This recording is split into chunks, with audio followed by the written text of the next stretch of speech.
Bonjour à tout le monde, bienvenue à une parole d'encouragement ce matin avec Pasteur Marie-Noël. Nous lisons dans le livre de Jacques, le chapitre 1, le verset 2, il est écrit: Mes frères, regardez comme un sujet de joie complète les diverses épreuves auxquelles vous pouvez être exposés.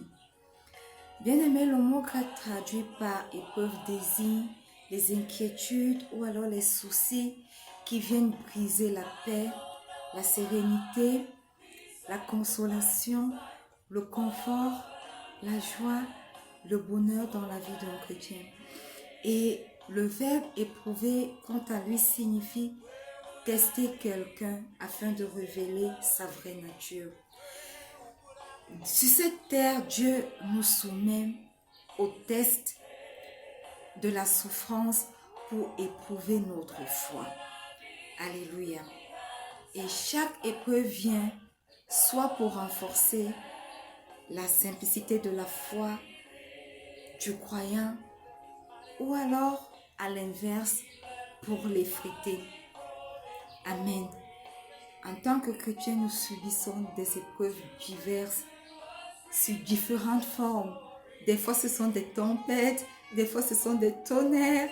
Quelles que soient les formes qu'elles prennent, nous subissons sur cette terre différentes épreuves. Alléluia. Et ces épreuves ont un seul but dans nos vies. Ces épreuves pourraient soit nous détourner de la simplicité de notre foi, soit à l'inverse nous faire succomber. Alléluia.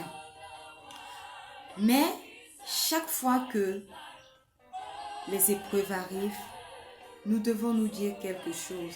Nous n'allons pas traverser ces épreuves seuls.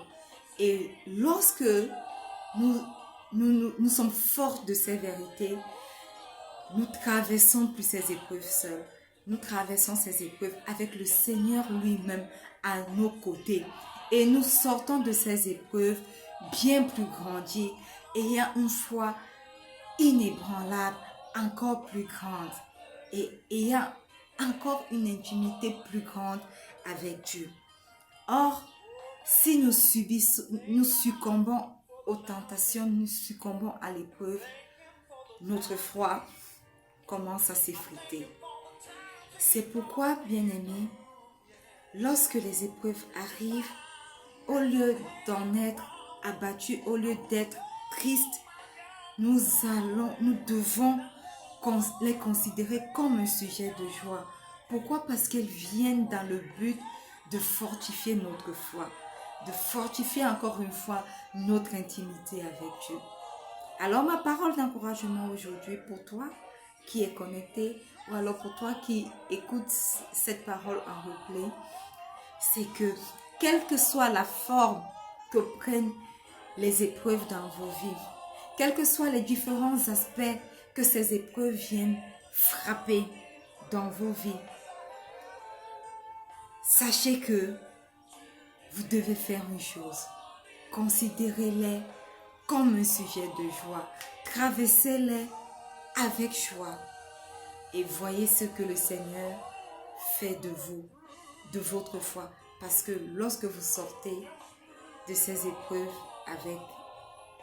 avec lui, vous gagnez une foi beaucoup plus forte. Alors, ne soyez plus abattus, ne soyez plus tristes par les épreuves, attristés par les épreuves, mais considérez-les comme un sujet de joie. Shalom.